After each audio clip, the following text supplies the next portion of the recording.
এ কি বিট্টু, তুমি এভাবে আমার এত বড় রুটিকে চাদর ভেবে জড়িয়ে বসে পড়েছো? ছি, তোমার বাবা মা তোমাকে এই শিক্ষা দিয়েছে? দিদি দিদি এদিকে এসো, তুমি তোমার বাচ্চাকে কেমন শিক্ষা দিয়েছো? আমার এত বড় রুটিকে কিভাবে অপমান করলো দেখো। রমার কথা শুনতে পেয়ে তখনই তার ননদ এবং শাশুড়ি মা সেখানে ছুটে আসে। বৌমা, বিট্টুর আর কি দোষ বলো তো? বাচ্চা ছেলেটা তোমার বানানো এত বড় রুটিকে চাদর মনে করেছে, সেই জন্য গায়ে জড়িয়ে বসে পড়েছে। আর আমি তো তোমাকে কতবার বারণ করেছি, এটা কোনো হোটেল কিংবা রেস্টুরেন্ট নয় যে তুমি রেস্টুরেন্টের কাস্টমারদের মতো আমাদেরকেও এত বড় বড় রুটি বানিয়ে খাওয়াবে।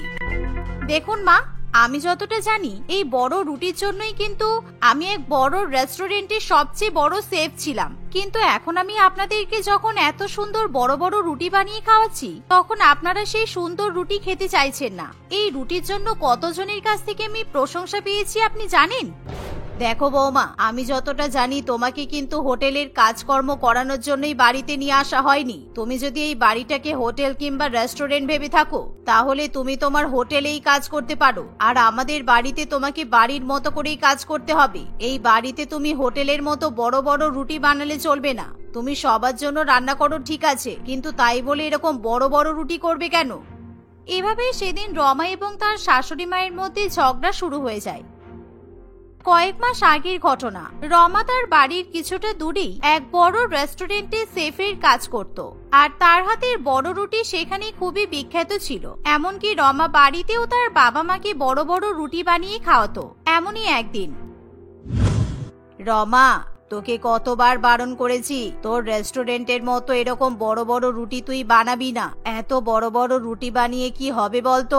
আমি আর তোর বাবা তো ছোট রুটি খেতে পছন্দ করি, আর তুই সবসময় আমাদেরকে এত বড় বড় রুটি ধরিয়ে দিস। এগুলো খেতে অনেক সময় লাগে। এগুলো খেতে সময় লাগে তাতে কি হয়েছে? একটা দুটো রুটি খেলেই তো পেট ভরে যায়। আর তাছাড়া ছোট রুটি বানাতে গেলেও তো অনেক সময় লাগে, আর ওদিকে তো আমাকে আবার রেস্টুরেন্টেও যেতে হবে। তাই এই বড় রুটি তোমাদেরকে এখন খেতে হবে। আমি এখন কোনো কথা শুনতে পারবো না। দেখ রমা, তুই আমাদেরকে যা ইচ্ছা তাই বলছিস ঠিক আছে, তুই আমাদেরকে এত বড় বড় রুটি বানিয়ে দিচ্ছিস, আমরা খেয়ে নিচ্ছি, কিন্তু তুই যখন শ্বশুর বাড়িতে গিয়ে এরকম বড় বড় রুটি বানাবি আর ওরা যদি তোর হাতের রুটি না খায় তখন কি হবে? তখন তো আমি আর রেস্টুরেন্টে কাজ করব না, আমার হাতে অনেক সময় থাকবে, তখন আমি সবার জন্য ছোট ছোট নরমাল রুটি বানাবো। এভাবেই রমা তার বাবা মাকে বুঝিয়ে সেখান থেকে চলে যায়। এভাবেই রমা প্রত্যেকদিন তার বাবা মায়ের জন্য বড় বড় রুটি বানায়।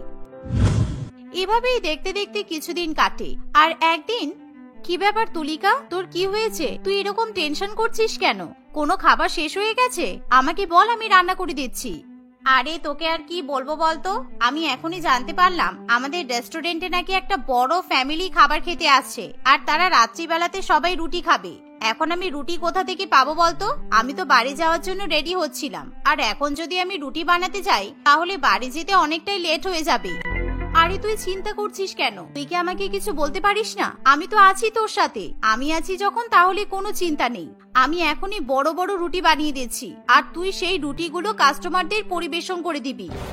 এই বলে রমা তার বান্ধবীর হয়ে বড় বড় রুটি বানিয়ে দেয়। আর কিছুক্ষণ পর যখন সেই রেস্টুরেন্টে অনেকগুলো কাস্টমার একসঙ্গে খেতে আসে তখন তুলিকা সেই ফ্যামিলির সবার পাতে বড় বড় রুটি পরিবেশন করে, আর তারা প্রত্যেকেই দু একটা করে বড় বড় রুটি খেয়ে সেখান থেকে চলে যায়। উহ বাবারে বাবা, বাঁচা গেল। সত্যি রমা, তোকে অনেক অনেক ধন্যবাদ। আজকে তুই ছিলি বলে আমি বেঁচে গেলাম, তা না হলে ছোট ছোট রুটি বানাতে অনেক সময় লেগে যায়। আর আমাদের রেস্টুরেন্টে যে কাস্টমার গুলো আসে তারা তো 10-12টা করে ছোট ছোট রুটি খেয়ে নেয়। আজকে তুই আমাকে বাঁচিয়ে নিলি, তা না হলে ম্যানেজার আমাকে অনেক কথা শোনাতো। হ্যাঁ, এটাই তো আমার ট্যালেন্ট। আর তুই তো জানিস ওই বড় রুটি খেতে সবাই কত পছন্দ করে। এরকম বড় রুটির জন্য আমি সবার কাছে অনেক প্রশংসা পাই। আচ্ছা চল, অনেক সময় হয়ে গেল, আমাদেরকে বাড়িতেও তো ফিরতে হবে। এই বলে রমা এবং তুলিকা নিজের নিজের মতো বাড়িতে ফিরে যায়। দেখতে দেখতে এভাবেই সময় কাটে। আর এরই মধ্যে রমার বাবা মা তার জন্য ভালো পাত্র দেখে। পাত্রের নাম ছিল রতন।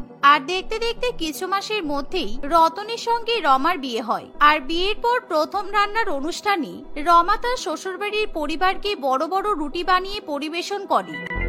এ কি, তুমি এটা কি বানিয়েছো? তোমার এই বড় রুটি পুরো টেবিলটা তো জুড়ে ফেলেছে। এখানে তো আর অন্য কোনো খাবার রাখার মতো জায়গা নেই। তুমি এত বড় বড় রুটি কেন বানিয়েছো বৌমা? আমরা তো সাধারণ নরমাল রুটি খাই।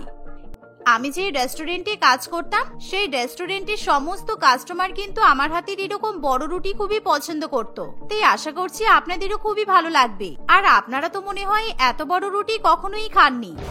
শুধু খাইনি তা নয়, এত বড় রুটি আমরা কখনো চোখেও দেখিনি। বাপরে বাপ, তুমি বাড়িতে আসার পর জানতে পারলাম যে এত বড় রুটিও হয়। আচ্ছা যাই হোক, এরপর থেকে তুমি কিন্তু সাধারণ রুটি বানাবে, এত বড় বড় রুটি বানানোর কোনো দরকার নেই।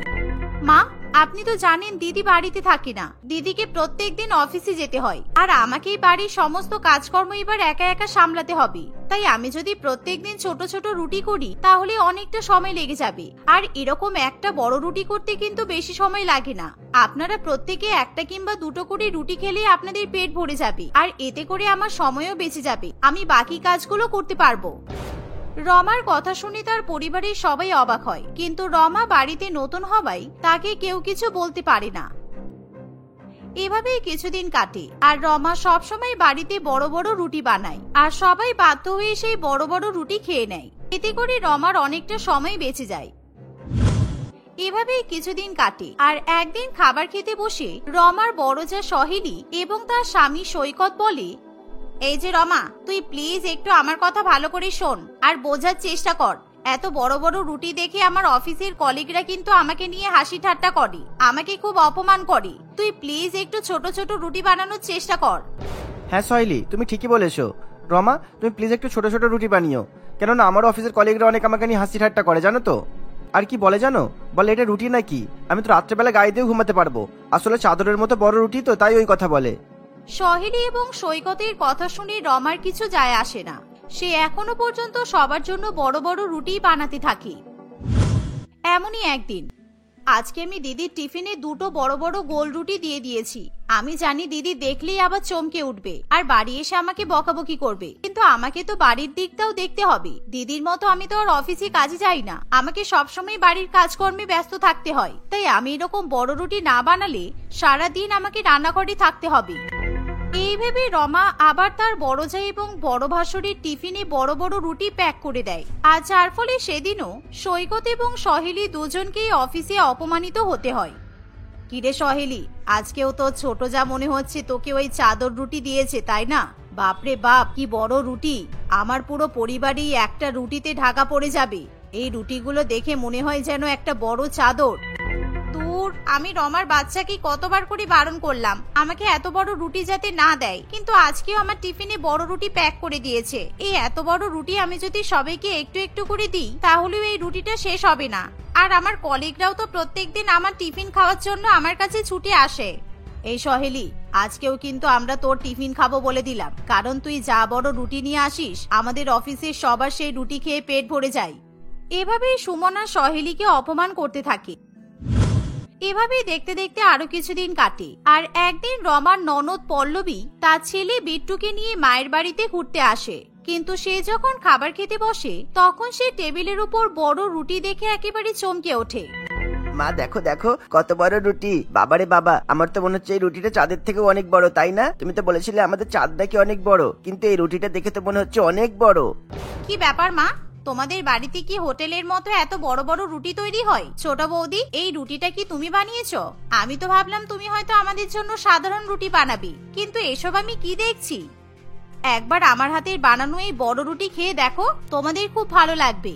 রুটিটা দেখতে হয়তো অদ্ভুত বলে মনে হচ্ছে, কিন্তু রুটিটা খেতে খুবই ভালো। রমার কথা শুনে পল্লবী এবং তার ছেলে বড় রুটি খেতে শুরু করে, আর সেই দিন তাদের বড় রুটি খেতে ভালো লাগলেও প্রত্যেকদিন তারা কিছুতেই এরকম বড় বড় রুটি খেতে চায় না।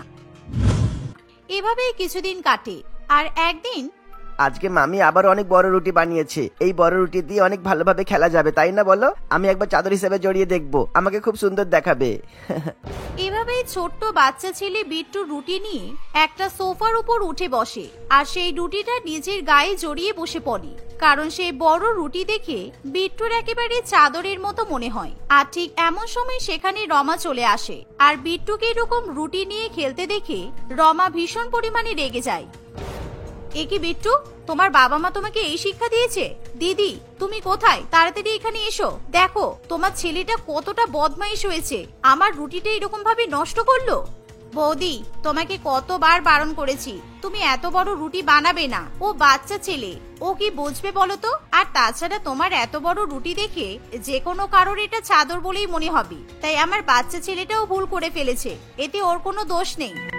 রমা তার ননদের কোনো কথা শুনতে চায় না। সে তার ননদ এবং শাশুড়ি মায়ের সঙ্গে ঝগড়া করতে থাকে। আর সেদিনের পর থেকে প্রিয়াঙ্কা দেবী তার ছোট বৌমাকে আর রুটি বানাতে দেয় না। তারা তাদের বাড়ির সামনের এক রেস্টুরেন্ট থেকে রুটি অর্ডার করে। আসলে তারা যে রেস্টুরেন্ট থেকে প্রত্যেকদিন রুটি অর্ডার করে সেই রেস্টুরেন্টটা আর কারণ নয়, রমার বান্ধবী তুলিকার রেস্টুরেন্ট ছিল। আর একদিন হঠাৎ করে তুলিকার সঙ্গে রমার দেখা হয়।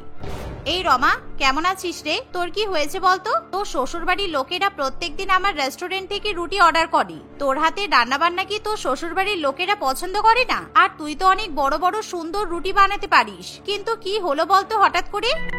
আর বলিস না, কি আর বলবো তোকে, আমার শ্বশুর বাড়ির লোকেরাই তো এরকম গন্ডগোল করছে।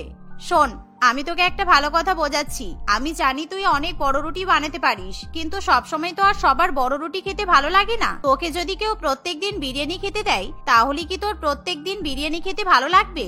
সেরকম তোর পরিবারের ক্ষেত্রেও তাই ঘটেছে। তাই তুই দয়া করে তোর শ্বশুর বাড়ির দেখতে একটু বোঝার চেষ্টা কর, কারণ ওটা তোর শ্বশুর বাড়ি, ওটা তো আর রেস্টুরেন্ট নয়। এভাবেই তুলিকা রমাকে বোঝানোর চেষ্টা করে। আর কিছুক্ষণ পর রমা বাড়িতে ফিরে যায়। অন্যদিকে সৈকত যখন আজকে রুটি অর্ডার করতে যায়, তখন তার অর্ডার বারে বারে ক্যান্সেল হয়ে যায়, যার ফলে আজকে তাদেরকে বাড়ির খাবারের জন্য অপেক্ষা করতে হয়। আর এমন সময় রমা বাড়ির সকলের জন্য সাধারণ ছোট ছোট গোল রুটি বানিয়ে নিয়ে আসে। আর যা দেখে বাড়ির সকলেই খুবই অবাক হয়। যাক ছোট বৌমা, আজ থেকে তাহলে তুমি এরকম ছোট ছোটই রুটি বানাবে। আমরা কিন্তু এরকম রুটি দেখে খুব খুশি হয়েছি। সেদিনের পর থেকে রমা তার পরিবারের জন্য ছোট রুটি বানায় আর সবাইকে ভালোবেসে খাওয়ায়। এভাবেই রমা তার শ্বশুর বাড়িতে হাসি খুশি বসবাস করতে থাকে।